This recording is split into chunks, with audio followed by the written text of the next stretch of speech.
Julian Karaguesian served in the Canadian Ministry of Finance and the Canadian Embassy in Washington, working in Canada-U.S. economic relationships, and he's on the line right now. Julian, great to have you back. Thank you for coming on. Thank you for having me on. Let me begin by asking that question. I know some people, as I said, look at this and thinking, okay, so much for elbows up, and we've capitulated now. But at the end of the day, is this good for Canadians or bad? I actually think this is good for Canadians. I have no political bias either way. I'm not part of any party. I'm looking at this from a pure what's in Canada's interest point of view. And by dropping our retaliatory tariffs, we actually match what the U.S. is doing. You know, when you take away all the bluster, the effective tariff that we're paying going into the United States, my number's a little different than the one cited, but it's close. It's between 6.5% to 8%. So the long and the short of that is that 85% of merchandise goods being shipped across the border to the United States from Canada are going in tariff-free because they're compliant with the free trade agreement. What the Prime Minister did on Friday is effectively match that by saying that 80 to 85% of goods coming up from the United States are going to come in tariff-free now. So actually matched what they've done. And the reason I think that it's good is because I'm quite sure you saw the report by the Canadian Federation of Independent Business last week. A lot of small businesses are hurting. They said that 1 out of 6 or 1 out of 5 may not even last in the next 6 months if these tariffs continue, because a lot of these small businesses have to absorb the entire tariff, the Canadian tariff on U.S. goods, because we import, half $1 trillion of goods from the United States, and 155 billion of those imports from the United States were subject to tariffs. So by removing the tariffs, we help small business, and also households are hurting. The headline inflation data says that inflation continues to decline. That's accurate, according to StatsCan and the Bank of Canada. But the fact is that food price inflation, if you look at July, that was 3.5% higher than a year ago. So grocery prices continue to rise. And a significant part of that is our tariffs on American goods. So I think that the Prime Minister, by taking that off, he achieves a few goals. Helps small business, alleviates pressure on inflation, matches what the U.S. is doing, despite all their bluster, and despite all the kind of the smoke and mirrors. We match what the U.S. is doing. And as I think you mentioned earlier in the program, or someone did, we effectively have done almost everything we can do. We've set the table for negotiations. We gave up the digital services tax. We're doubling our spending over the next 10 years on defense. And we've beefed up security at the border, even though we don't represent really any kind of significant problem with fentanyl. And now we've done this. So there's really no argument for the Trump administration to say that we're not playing ball. So let me pose this then, because the reality is, while every other now item or service, whatever you want to call it, is off the table, steel, aluminum, and autos, and they're big ones, remain on the table, and we continue to negotiate with the Americans on that. What do you think the likelihood of that changing actually is?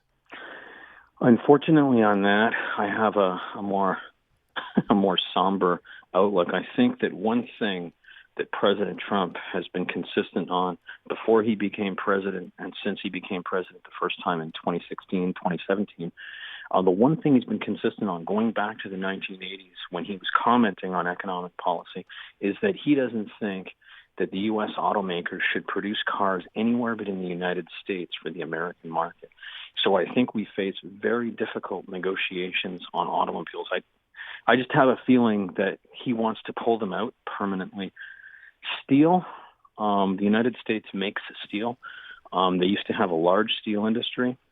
Most of the steel is in the swing states, and I don't think they're going to be easy on us with that. Aluminum, the Americans barely make any aluminum. Quebec represents 60 to 70% of American imports of aluminum, and there is no reason that they're going to maintain a tariff on aluminum. So I think we'll probably get the aluminum tariff taken off, most of which is in Quebec, and it's starting to really hurt the Quebec industry. So I'm optimistic about aluminum, but autos and steel, I just think we're facing an uphill battle. So then it brings us down to something that doesn't get talked about a lot. It always seems to be verboten to bring it up, and that's, what happens with supply management in this country, for example, dairy. And Donald Trump's made a point of talking about that as well, yet it did not come up for conversation the other day or by the Prime Minister. Is that off the table, do you think, as far as Canada is concerned? As far as Canada is concerned, I think it's pretty much off the table because Prime Minister Carney, as we all know, he promised during the election campaign that that would not be touched. And so even though it's not a huge share of our economy, it's not a huge share of our employment, politically it's extremely sensitive. And we would, if we put that on the table and we ended supply management, we'd be hurting a part of our economy and people that they grew up with the system. They didn't invent it. They didn't benefit from it. It was the original farmers that benefited from supply management. The people that were born into the system would pay a terrible price if we ended that. So I think the Americans still want that on the table, and I think they're looking at that as one of the final concessions.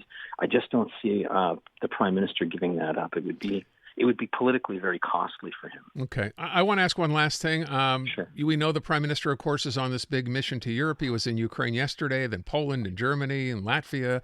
And all this is being done to some degree beyond the Ukraine situation to basically find new or, I guess, expanded trading partners for Canada. Does this make sense to you? Is this workable, do you think? Is there something that can come out of this?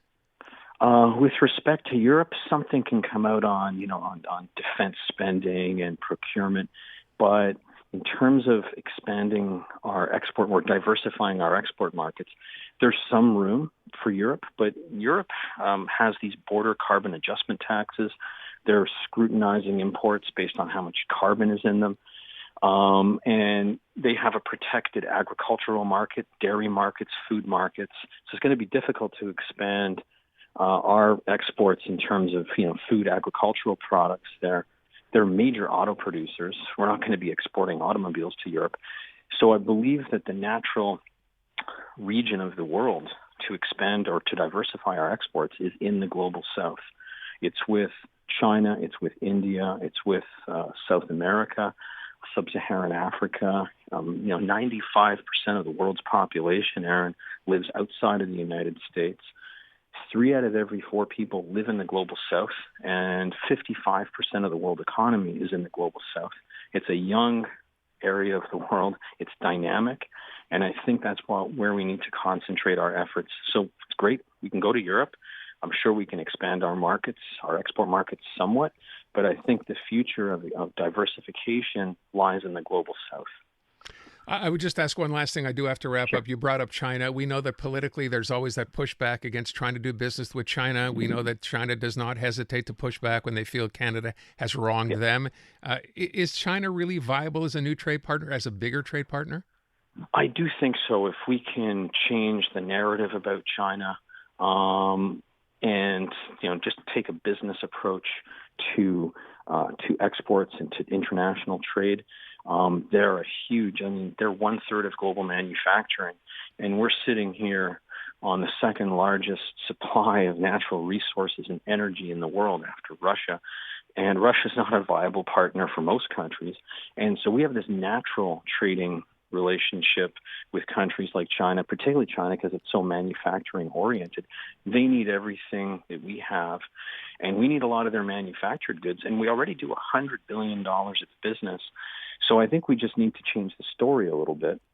The Americans don't want us to do more business with the rest of the world, but they're taking a very business-like approach to their trade, and there's no reason that we can't either. We'll leave it at that, Julian. Always a pleasure to talk to you. Very much appreciate it. Thanks. Thank you very much, Take Aaron. good care.